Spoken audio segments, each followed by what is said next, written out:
Olá, turminha do terceiro ano B, a professora Patrícia trouxe aqui um vídeo para que nós pudéssemos fazer a correção das atividades de língua portuguesa e matemática da apostila. A professora colocou os direcionamentos na quarta e na quinta-feira com alguns exemplos e também vídeos para facilitar na execução de todas as atividades. Mas hoje a gente vai fazer a correção de todas elas, vamos lá? As páginas de língua portuguesa vão do 8 a 13 e matemática da página 28 a 30. Primeiro vamos iniciar com língua portuguesa. Aula 1. A primeira atividade estava falando sobre uma lista de brincadeiras, ao qual vocês deveriam pintar apenas aquelas que utilizamos bola. A professora trouxe aqui queimada, que eu já conhecia, vôlei e boliche. Alerta, foi a minha filha que me ensinou. Muito bom, pesquisem para vocês brincarem. Na 2, quais outras brincadeiras ou jogos você conhece que precisa usar uma bola? É uma resposta pessoal, porém a professora trouxe aqui 3 exemplos de brincadeiras que podemos usar bola, você pode usar qualquer uma delas. Na atividade 3, pessoal, é sobre separar as sílabas das palavras. A professora na semana passada falou bastante na nossa videochamada sobre o que seria sílabas. Exemplificamos, trabalhamos. As sílabas são fonemas ou grupos de fonemas que são pronunciadas por uma única emissão de voz.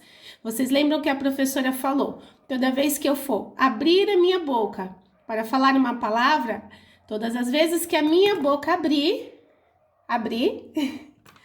é uma sílaba. Então, sílabas. Nessa palavra de sílabas, temos 3 sílabas.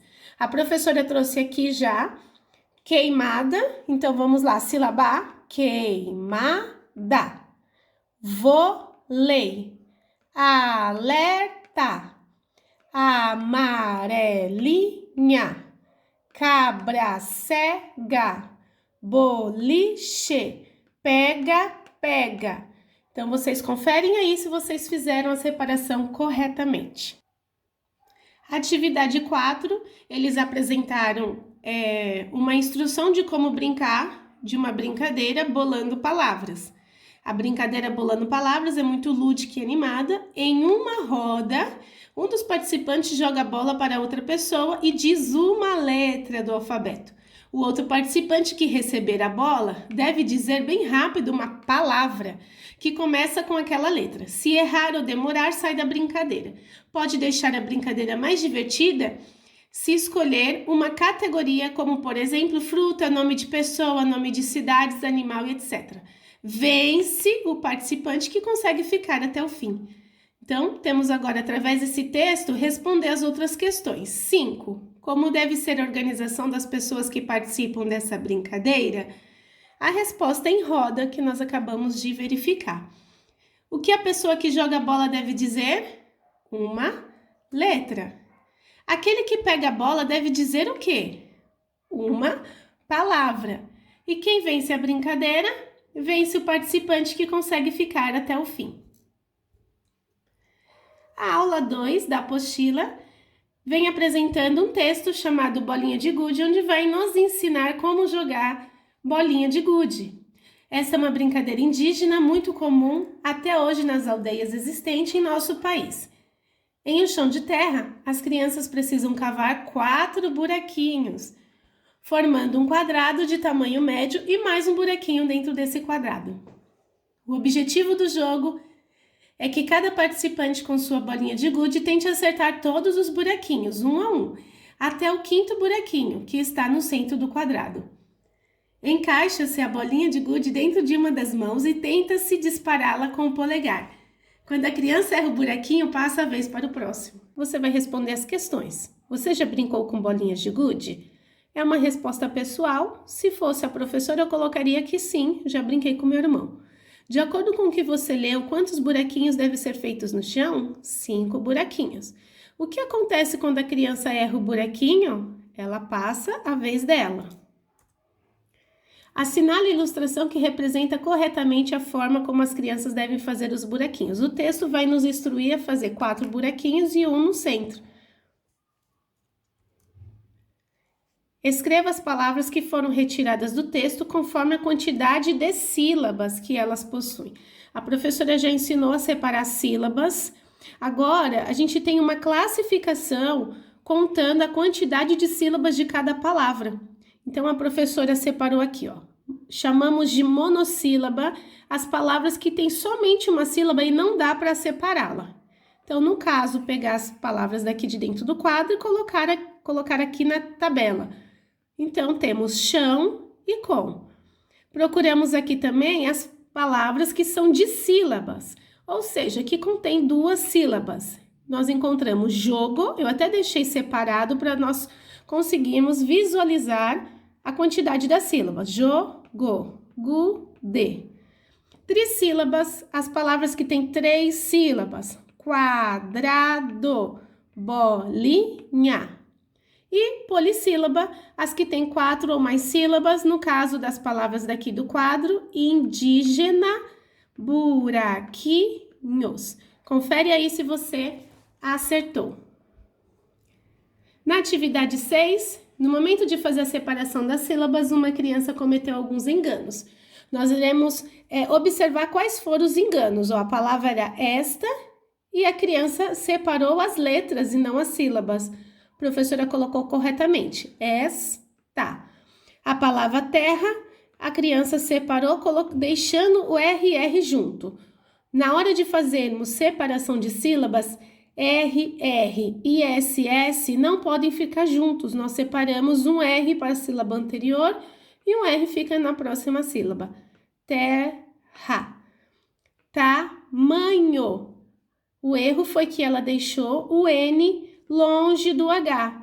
E para sair o som de nho, o N e o H tem que estar junto. Então, tamanho. O nho tem que estar aqui, ó, NHO. E novamente, como eu já disse, o SS não fica junto. Então, ela errou aqui, ó, de ter deixado o SS juntos. Então, você coloca separados na frente. Ok? Pessoal, agora nós vamos entrar na matéria de matemática. Nos direcionamentos, a professora colocou ainda algumas dicas de como você poderia fazer a contagem, né, para te ajudar nesse momento da resolução do problema. Aqui a professora vai fazer somente a conta, tá bom? Vamos lá. Na aula 1 de matemática, temos algumas situações problemas. A primeira é, Paulina quer comprar uma camiseta e uma calça jeans que custarão R$56. Qual é o problema? Que ela olhou na carteira e só tinha 18. Quantos reais estão faltando para ela comprar a camiseta e a calça? Nos direcionamentos, a professora colocou as cédulas e aí ali vocês tinham a noção de tirar o que ela já tinha e ver o que sobrou. Aqui a professora fez no formato de conta R$56 menos os R$18 que ela já tem na carteira. Então, este é o valor que custa. Ela já tem R$18 e nós fizemos uma conta de subtração. Então, eu vou tirar de R$50 o que eu já tenho. Então, 0 menos 0 é 0, 0 menos 0 é 0, vírgulas embaixo de vírgulas. Então, eu vou aqui, 6 menos 8. 6 não dá para tirar 8 porque ele é menor que 8. Então, eu vou pedir emprestado para o colega do lado, o vizinho. No caso, 5 que eu tirei, virou 4 e ele deu uma dezena aqui, ó, para o 6, que em vez de 6 virou 16. Então, agora, 16 menos 8, resta 8. 4 menos 1, 3. Então, a gente procura nas alternativas, a letra C é a letra correta. Na escola Pedro Álvares Cabral estão matriculadas 683 alunos. Em certo dia, como estava chovendo, faltaram 72 alunos. Quantos alunos compareceram à aula nesse dia? A mesma coisa, 683 são a quantidade total, mas eu vou tirar 72 alunos que faltaram para saber quantos alunos chegaram lá na escola. Essa é uma subtração mais tranquila porque não precisa de empréstimo. 3 menos 2 dá 1, 8 menos 7, 1 e 6, não tiro nada, continua 6. A alternativa correta é a letra B. Na atividade 3, Kátia foi ao mercado e comprou 23 laranjas, está aqui, 12 maçãs, 15 pêssegos, e a pergunta é, quantas frutas ela comprou no total? Para que a sua conta fique correta, lembre-se que você tem que colocar número embaixo de número, unidade embaixo de unidade, dezena embaixo de dezena. 3 mais 2 é 5, com mais 5, 10. Eu deixei o zero, porque na casinha da unidade só cabe um algarismo. Deixa o zero, sobe o 1 da dezena.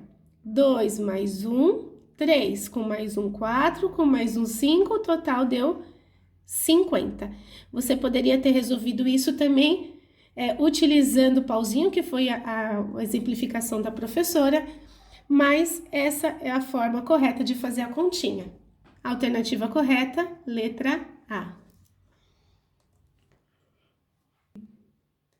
Na aula 2, vamos falar de figuras geométricas espaciais, pessoal. Nós aprendemos no primeiro ano, na educação infantil, as formas geométricas, que são quadrado, círculo, retângulo, triângulo e assim por diante. Nós estamos falando de figuras geométricas espaciais, são aquelas que elas têm profundidade, tá bom?